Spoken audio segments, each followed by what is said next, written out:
and welcome to this presentation of Night at the Cemetery 2021. My name is Todd Keppel. I'm director of the Klamath County Museum, and we're happy to make an attempt to make this presentation this evening. To be honest, we're not that great at Zoom meetings or YouTube presentations, but it seems like the thing to do.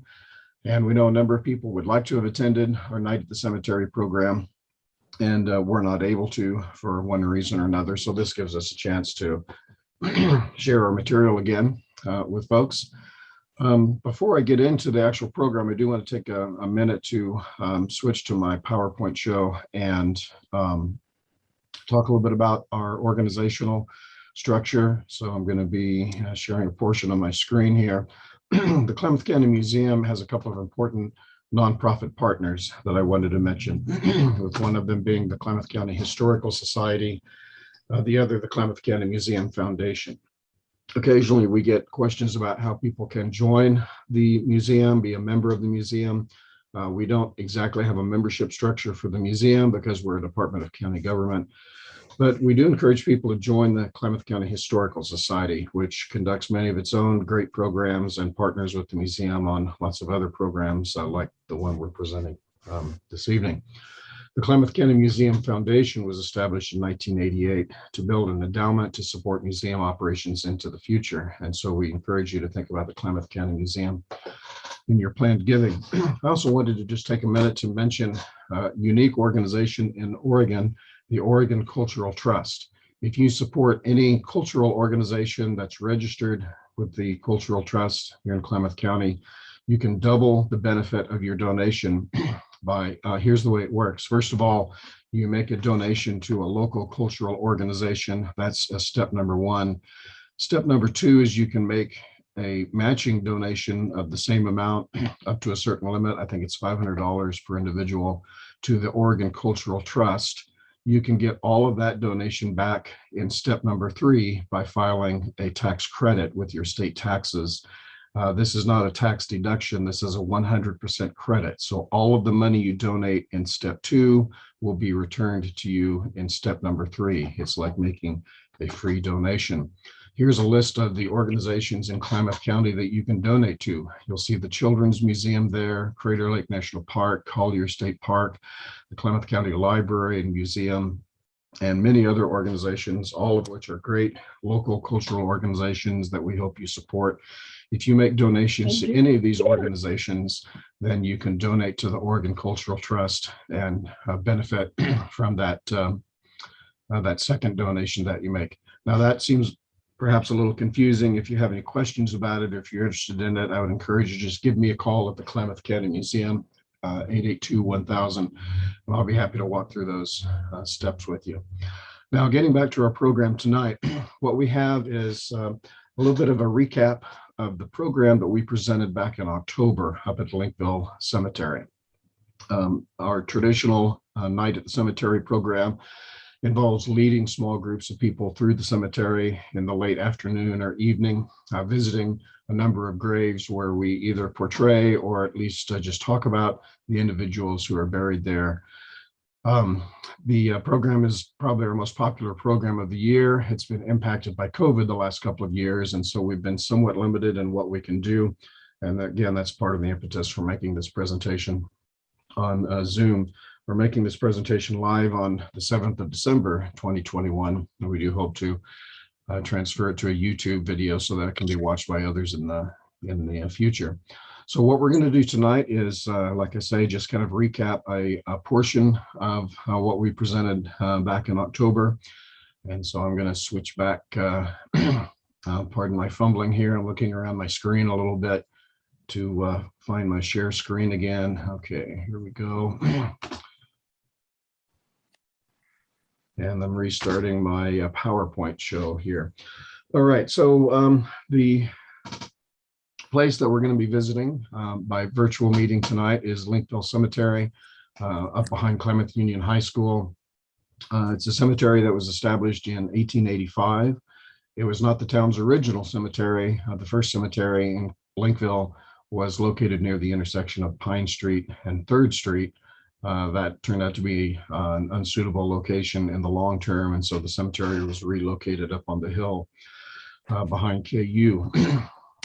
So since 1885, many of the citizens, leading citizens, early pioneers of the community were buried there. Here's a scene from this year's actual night at the cemetery back in October of 2021. On the left here, you see Bee Naylor. She's the president of the Klamath County Historical Society. And she's with us this evening. She'll be making a part of the presentation this evening. I'll be turning the program over to her in just a few minutes.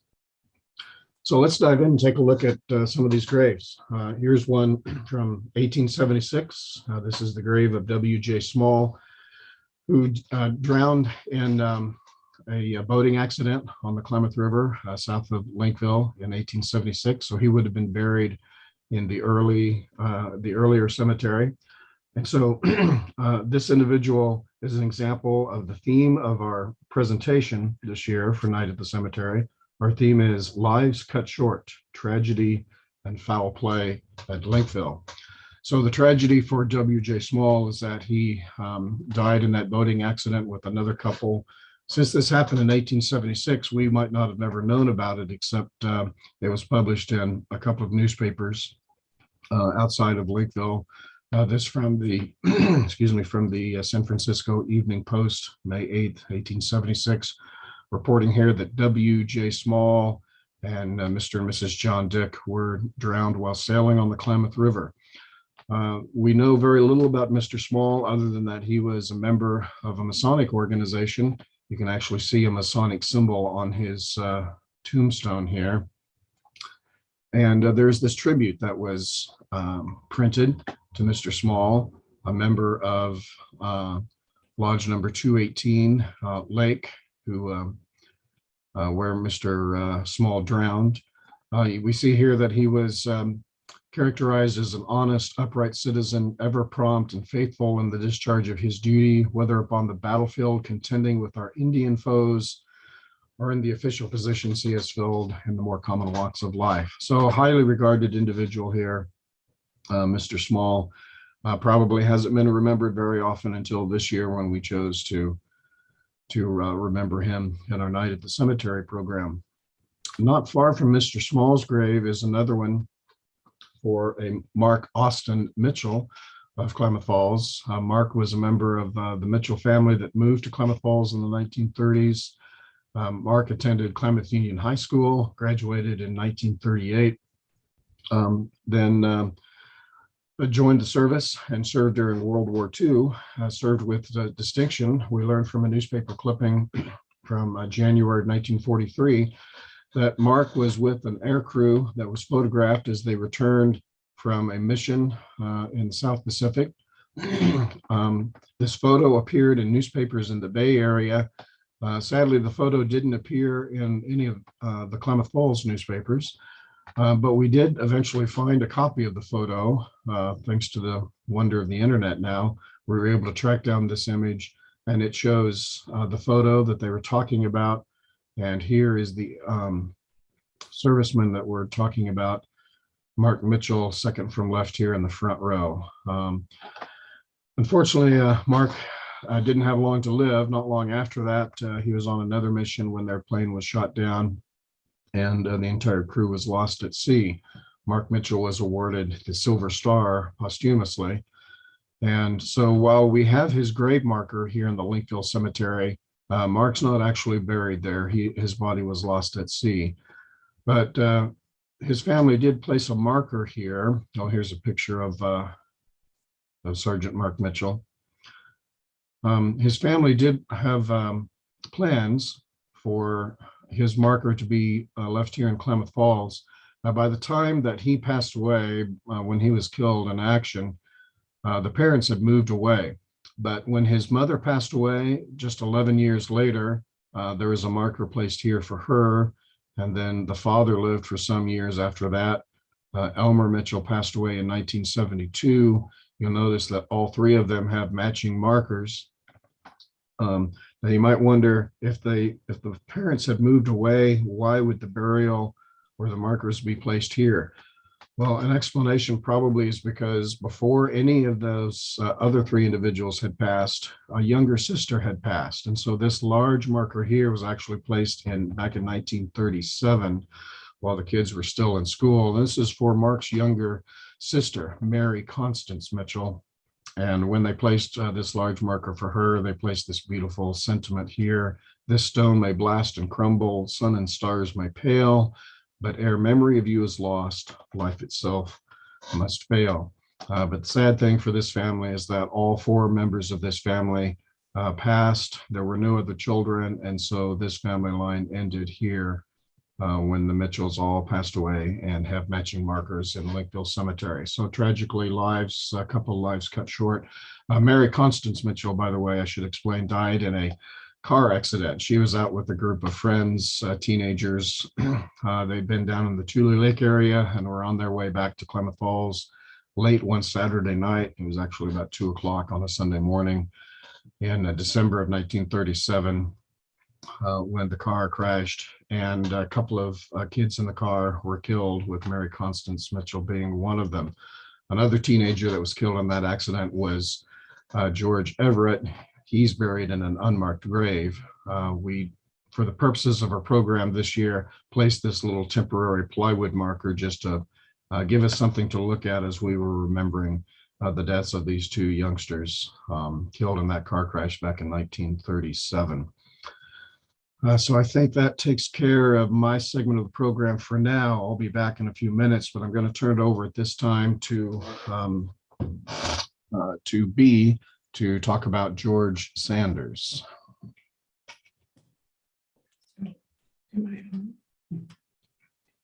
Am I on now, Todd? I can hear you, B, so you're good to go. I'm good to go. Okay, thank you. Well, we have another unmarked grave. This one is for a young man by the name of George Sanders, one of three railroad workers that were working on the railroad line that will become Willamette Pass. And his specialty, or his job, apparently had to do with setting the charges to blast the rock to make the tunnels. And he and two other men had set off a charge in a tunnel they were building at the north end of Odell Lake. And the charge had gone off, and these three men went into the tunnel as far as it had gone to apparently check on what it had done. And they didn't reappear. And finally, the cook in the camp said, well, where are they? They went into this tunnel 30, 40 minutes ago. So they went into the tunnel and found all three of these men, including George here, dead. And apparently they had been overcome by toxic fumes that were formed by whatever kind of explosive they were using in a lime deposit that they uncovered. And it must have killed very quickly. And because they were found like 100 feet in, 150 feet in, and 250 feet in. And the other two men apparently were taken home by their families, and nobody came for George. We know nothing about him at all. This is 1924. So he was buried in this unmarked grave and left there. And now you see a picture of the tunnel that he was working on. This is the longest tunnel on this particular part of the track going up over the Willamette Valley near the summit. If you take the Amtrak today, you go through this tunnel. It is that long tunnel just past Odell Lake. And this is where these three men were killed. And George Sanders is still with us and in an unmarked grave in Linkville Cemetery. Okay, Todd. Okay, B, thank you for that. I have a couple of other stories that I wanted to share, also related to the railroad, and I also wanted to share how we found these unmarked graves. For George Sanders, we wondered where in Linkville Cemetery he might be buried, so we consulted the cemetery directory that was put together back in the 1980s by the Klamath Basin Genealogical Society, and checked under Sanders, and sure enough, there's George Sanders with the location of his grave, 37315. What we did next was went to the city cemetery archives and found logs of where people were buried up in the cemetery. And so we were able to locate block 37, lot 3, grave number 15. And sure enough, there's George Sanders' name. So then we were able to go to the cemetery and using the city's cemetery maps, find the block and the lot. And we found a few of the other graves that were marked and were able to triangulate as to exactly where Mr. Sanders' grave was located. When we got to looking at these cemetery logbooks, we noticed a number of other individuals who were just marked as unknowns. You can see a couple of unknowns in this top row up here. There were a couple of unknowns that had dates on them, and so we wanted to take a closer look at some of those unknowns that had dates on them. Like here's an unknown man in what looks like QN yards. If you're a railroad buff, you know that's actually a G right there. It's for the Great Northern Yards, with the date of August 1st, 1929, and also an unknown man here, November 1927, aged 35 years old. So we wondered if we could find out how those two men might have died.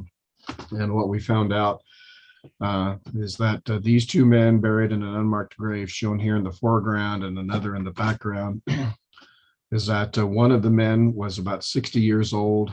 Looks like that's, no, I think that says 60 years of age, found on August 2nd, 1929 in a boxcar in the Great Northern Yards on the south side of town. No identification found on the individual. The coroner estimated he had probably been dead about 24 hours. And so his body was taken to Linkville Cemetery and laid in this unmarked grave. And then in the background, there's another grave that's marked here with one of our temporary wooden markers. This is for a man who died in 1927 in a train incident up in Chiloquin. The headline of the Herald and News that day was "Man Killed Under the Wheels of a Southern Pacific Train." And in a very graphic account of his death, it's reported that an unknown man was ground to death early this morning at Chiloquin under the wheels of a Southern Pacific train. Again, no identification on this man. And so he was brought to town. His mangled remains were laid to rest in this unmarked grave in Linkville Cemetery. Somewhere, I'd like to think he probably had a mother who was wondering what had ever become of her son, but she was never to find out because he was not carrying any identification. There's no way to notify next of kin. One last railroad incident I wanted to mention was that of C.A. Otis, who's buried in an unmarked grave.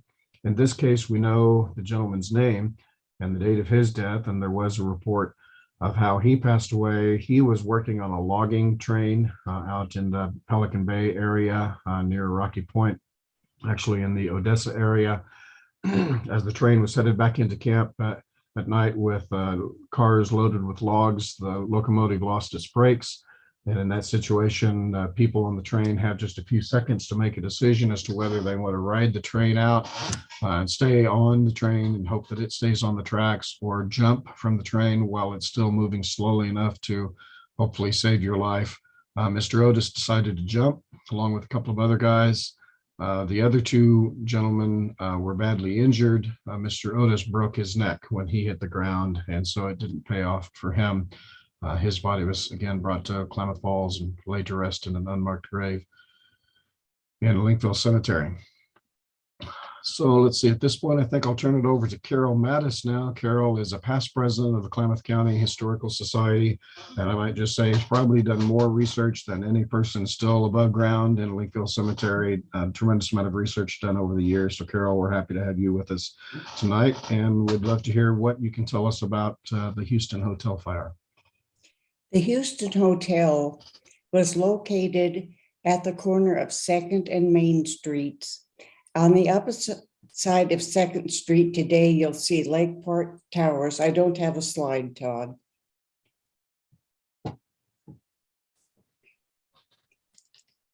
Where the hotel was actually operated, there's a defunct service station sitting there now. The early morning hours of September 6, 1920, which happened to be Labor Day, a night watchman noticed smoke coming from the underneath the staircase at the rear of the hotel, and he phoned it in to the fire department. But before they could get there, people were running out the doors, jumping through windows, leaping off the roof. One man grabbed the sign as he leaped from his room. The sign broke and he landed hard on the ground. There were more deaths in this fire than in any in the history of Klamath Falls. Initially, they said 17 people had died, but then the coroner and the assistant coroner had a dispute about what were human remains and what were not. At that time, the total was brought down to 9. Eventually, they settled on 14 people that died in this hotel fire. There was a few unknowns buried here, or buried in Linkville, that had died in the hotel.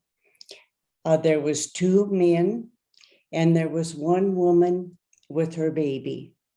This grave was totally unmarked until 2011, when the Klamath County Historical Society erected this marker, honoring all of the victims of the hotel fire. One thing I might add here at the end of this is about a year later, the city officials received a letter from a man in the Midwest inquiring about his brother. He had come to Klamath Falls to work in the lumber mills, and he had not been heard from in a long time. And speculation is that he may have been one of the unknowns that died in the fire. Great, thank you, Carol. I did call up a Google Street View image of the location where the hotel stood. This may or may not be helpful to people, but if you recognize that defunct gas station at the corner of 2nd and Main, this gives you the location of where the hotel stood, right on the corner, right along the edge of the sidewalk here on Main Street at the corner of 2nd Street is where that fire occurred. Okay, thanks, Carol. We'll get back to you in just a few minutes for another segment of our program. I wanted to talk a little bit about at least 3 children's sections that are in the Linkville Cemetery. In the background of this image, you can see a number of small markers and short little grave locations here. A number of children were buried in this location in the 1930s, and it's always been interesting to those of us that walk the cemetery to wonder why there were so many deaths in the 1930s. So this year we decided to take a look and see what we could find out. Of course, we realized that some of the youngsters got nice little grave markers. Some of the families probably didn't have the means to purchase grave markers, and so they used more simple metal plaques. And in a few cases, there's just small pieces of metal stamped with a name and a date that's tacked to a concrete post. One of the individuals that got a nice little marker was Ronald Gene Robertson, a 4-year-old boy who was living with his parents up at Malwich, which was a lumber mill site in northern Klamath County, site of the Deschutes Lumber Company. Little Ronald Gene Robertson was out playing in the Little Deschutes River one day with some friends in the camp when he fell into the river and drowned. So there were a number of cases of drownings, of illnesses, of accidents that claimed the lives of these little ones. Here you can see the news report from the front page of the newspaper, June 30th, 1936, about Ronald Gene Robertson being claimed by the river. But one of the most fascinating graves in the cemetery is the grave of Mary Ambrogetti, a grave that's been decorated for close to 80 years now since her passing in 1942. So there was a family that came from Italy in 1914. Tommaso Ambrogetti was the patriarch of the family. He immigrated to the United States in 1914 and eventually ended up in Klamath, where his son was working for the lumber mill in Sprague River. And on September 2nd, 1942, a birth was announced to Mr. and Mrs. W.A. Ambrogetti of Sprague River, a girl. So this was announced in September of 1942. A few weeks later, in the community news for the town of Sprague River, it was announced that Mrs. Walter Ambrogetti, an infant daughter, have returned home to Sprague River from the Hillside Hospital. This is the last day of September 1942. Unfortunately, there is one other entry for little Mary Ambrogetti, and that was when she passed at the age of only about 2 months. This is reported November 2nd, 1942. She had actually passed away on October 30th. So little Mary only lived a couple of months, but apparently made quite an impression on the lives of her family, because someone has continued to visit this grave for the past nearly 80 years.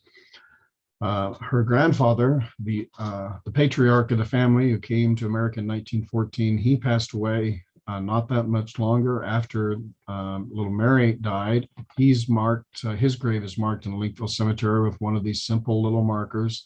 It looks like they took maybe a coffee can, filled it with concrete, and then anchored this metal tag into the ground. That's the grave marker for the grandfather, Tommaso Ambrogetti, who died in January of 1944. Mary's father, Walter, the guy who was working in the lumber mill at Sprague River, he entered the service and was killed in action. And so his death was reported a couple of years later in 1944. And so that left just Mary's mother, Florine. She survived. You'll notice, I guess it's not listed here, but Florine and her husband Walter did have another child, a son, and he lived for a long time, passed away not that long ago. I'm not sure, he might still be living. We're actually looking for information on this particular family. Florine, the mother, remarried into the Ibarra family here in Klamath, and I know she did pass away perhaps upwards of 20 years ago. But someone since then has continued to decorate the grave of the little sister here, Mary Ambrogetti, with toys that are not that old. And so this is a striking memorial here for me, and it just speaks to the anguish of many parents who climbed the hill up to Linkville Cemetery to lay their little ones to rest over the years. Okay, so we're down to just a couple of presentations left to go. Carol, we're going to turn it back over to you to discuss this grave marker here. Okay, in February of 1916, the headline in the newspaper said, "Mother and daughter slain in fight. Langell Valley is the scene of tragedy." This was Mary Wilson and her daughter, Maggie Jones. The two women were women ranchers out in a remote part of Langell Valley. The death was reported by the ranch hand, William Doyle. Now, this was February in Klamath County in 1916. It was the time of a heavy snow, so it took the officials a while to get out there. And it was after dark when they arrived at the ranch. The ranch hand was continuing with his chores as if nothing had happened. And the officials said, "Well, what can you tell us? What's going on here?" He said, "Oh, the two women are over here." And they said, "Well, what happened?" They were fighting. They were going to shoot each other. And I wrestled the guns away from them. And see, I got a cut on my finger. A further investigation revealed that there was only one gun in evidence. How do two people shoot themselves with one gun? After some more interrogation, William Doyle was arrested. When the officials talked to other ranchers in the area, they found that Maggie Jones and her mother had a habit of hiring men to help them with the heavy work in the spring, doing the planting, getting ready for the season with the understanding that they would be paid when the crops came in. But the women also had a bad habit of finding some excuse to fire the men before harvest time, so the men were never paid. In the winter of 1916, excuse me, there had been a buyer interested in buying the ranch. But he wanted William Doyle to sign off on his rights to anything from the crop, which Doyle refused to do because he wanted to be paid. That caused a lot of problems after the buyer backed out. There was constant fighting between the women and the ranch hand. And finally, it all came to a head on February 8th. It goes on for a while after his arrest, but a year later, William Doyle is finally tried. And for years, I thought that he had been acquitted. This morning, Todd gave me a newspaper article that Doyle gets 1 to 15 years for manslaughter.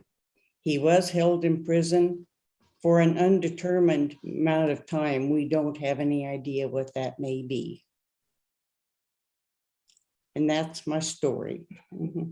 Okay, as little as 1 year for the murder of 2 women. I'm glad times have changed a little bit since then. So, B, it looks like you're ready to take over with our last 2 presentation or segments of the presentation here. So go ahead. Okay, this one is for Cecil Weeks, a young man of only 23 whose family owned an electrical business here in town. And in 1918, he signed up for limited service in World War I, which apparently meant that he didn't have to sign up for the duration of the war or anything. It was generally classified as needing to support an elderly parent or some such thing. Anyway, he signed up for 1 year, went to Fort Vancouver to go to boot camp, we assume. He lasted only a few days and the family was notified that he had died and they came and brought him home. This is 1918 during the pandemic, the Spanish flu pandemic. So we don't know for sure, but it sure sounds like he got Spanish flu and it killed him in a matter of days. Spanish flu, unlike our present pandemic, killed young people more than older people. So he is buried there with his mother and only 23 years old. And then very near to him is another stone of a whole family, this Hefner family, Renna and Addie Hefner. And he was a postman here in town. They're in their 20s. 1918 again. Now it's November of 1918. And Mrs. Hefner had a little baby girl, but she was already infected with Spanish flu. Now she delivered the little girl. The little girl was alive. Everybody thought it was going to be okay. The next day, Mrs. Hefner died. So that left Mr. Hefner and this newborn baby. Well, Mr. Hefner was also infected with the flu, but he was still hanging on, although severely ill. Well, the next day, the baby died. And then the day after that, Mr. Hefner died. So in 3 days, 3 members of the family all died from, they assumed, Spanish flu. And they left 2 little girls to be raised by relatives. And the family was buried the next day, trying to corner, I guess, the disease here in town. The museum has done sort of a survey of newspapers trying to figure out how many people in Klamath County died of Spanish flu. They found at least 40, and that didn't include the reservation. So, and of course, the population wasn't near what it is today. So Spanish flu was here in Klamath County too. Very good. Well, thank you. That concludes the list of figures, historical figures that we wanted to review tonight. I thought we might take just a minute to see if anyone has any questions. If you want to use the raise hand function at the bottom of your Zoom window, you can do that. Or, I want to acknowledge Bill and Marianne Lewis, members of the Historical Society that are serving as our tech crew. So Bill, I don't know whether we have a way of recognizing whether anyone has any questions. I do see Todd Wilkins with his, Todd, is that a hand raise or is that an applause that you're giving us there? Okay, changed it to a heart symbol. So that's great. Thank you, Todd, for that feedback. Okay, I'm not seeing any other questions. Again, if anybody has any questions about this program or the Oregon Cultural Trust, I encourage you to give us a call at the Klamath County Museum. We'll call it a night. Thanks for watching, everyone, and we'll hope to see you again soon. You guys did a great job tonight. Thank you very much. Thanks, Bill. Yeah, thank you.